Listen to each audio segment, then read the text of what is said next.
राधे राधे। भाद्रपद महीने की कृष्ण पक्ष की नवमी को गुगा नवमी मनाई जाती है। जन्माष्टमी के अगले दिन इसको मनाया जाता है, जो कि इस वर्ष 8 सितंबर शुक्रवार को है। गुगा देवता की पूजा पूर्णिमा अर्थात रक्षाबंधन से शुरू होकर नवमी तक चलती है, इसलिए इसे गुगा नवमी कहा जाता है। इस दिन नागों की पूजा की जाती है। कोयले को कच्चे दूध में घिसकर 5 नागों की आकृति बनाई जाती है, फिर उनकी पूजा की जाती है। फिर घर में जो पकवान बना हो उससे भोग लगाया जाता है। फिर गुगा देवता की कथा सुनी जाती है। कहा जाता है गुगा मैडी की मिट्टी घर पर रखने से नागों के भय से मुक्ति मिलती है। तो आइए सुनते हैं कथा। राजस्थान के ददरेवा पर राजा जेवर शासन करते थे। राजा की 2 रानियां थी, काचला और बाचला। दोनों निसंतान थी। रानी बाचला गुरु गोरखनाथ में विशेष आस्था रखती थी।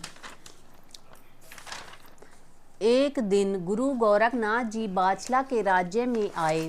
उन्होंने अपने शिष्य घनेरिया को भिक्षा मांगने के लिए भेजा।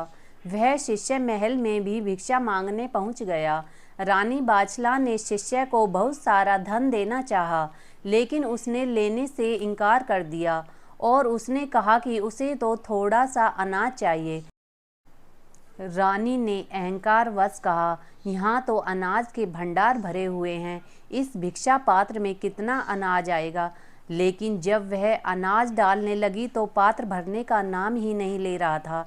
वह समझ जाती है कि वह कोई साधारण भिक्षुक नहीं है। वह योगी शिष्य के पैरों में गिर जाती है। तब वह शिष्य उसे गुरु गोरखनाथ के बारे में उसे बताते हैं कि वह राज्य में आए हुए हैं। वह शिष्य योगी को संतान न होने का दुख बताती है।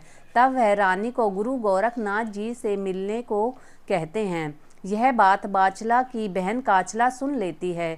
अगले दिन सुबह वह बाचला से पहले गुरु गोरखनाथ जी के पास पहुंचकर 2 फल प्राप्त कर लेती है। लेकिन जब बाचला गुरु गोरखनाथ के पास पहुंचती है और फल प्राप्त करने के लिए कहती है, तो गोरखनाथ जी सारी बात समझ जाते हैं और बाचला को भी गूगल नाम का फल देते हैं और रानी को आशीर्वाद देते हैं कि तुम्हारे घर होने वाला पुत्र वीर और नागों को वश में करने वाला होगा। इस तरह रानी को पुत्र की प्राप्ति होती है, जिसका नाम गोगा जी महाराज रखा जाता है। उसकी बहन को भी 2 पुत्र प्राप्त होते हैं। उनका नाम अर्जन और सर्जन रखा जाता है। बड़े होने पर गोगा जी का विवाह गोड बंगाल के राजा मालक की पुत्री सीरियल से करने की होती है, लेकिन राजा इस विवाह से इनकार कर देता है। तब गोगा जी निराश हो जाते हैं और गुरु गोरखनाथ जी के पास जाते हैं। कहते हैं गुरु गोरखनाथ जी वासुकी नाग को आज्ञा देते हैं कि वह राजा की पुत्री पर विष का प्रहार करे। वासुकी द्वारा काटे जाने पर जब सभी वैद्य उपचार से मना कर देते हैं, तब वेश बदले हुए वासुकी नाग राजा से कहते हैं कि वह अगर गूगे द्वारा मंत्र का जाप करवाएं तो शायद विष का प्रभाव खत्म हो जाए। तब गूगा वहाँ जाकर मंत्र का जाप करते हैं और सीरियल ठीक हो जाती है और राजा खुशी खुशी दोनों का विवाह कर देते हैं। जब वह बंगाल में वापस आ रही होती है तो दोनों भाई गूगे पर प्रहार कर देते हैं। तब गोगा उन दोनों को मारकर घर पहुंचते हैं। बाचला को पता चलता है तो वह गोगे को घर से निकल जाने के लिए बोलती है और कभी वापस न आने को कहती है। तब गोगा धरती माता से प्रार्थना करते हैं कि वह उन्हें अपने अंदर समा ले। तब धरती माता कहती है कि तुम तो हिंदू हो और वह मुसलमान को ही अपने अंदर समाने की इजाज़त देती है। कहते हैं तब गोगा जी ख्वाजो रतन हाजी भटिंदे जाकर मुरीद बने, जहारवीर नाम से मशहूर हुए और धरती में समा गए।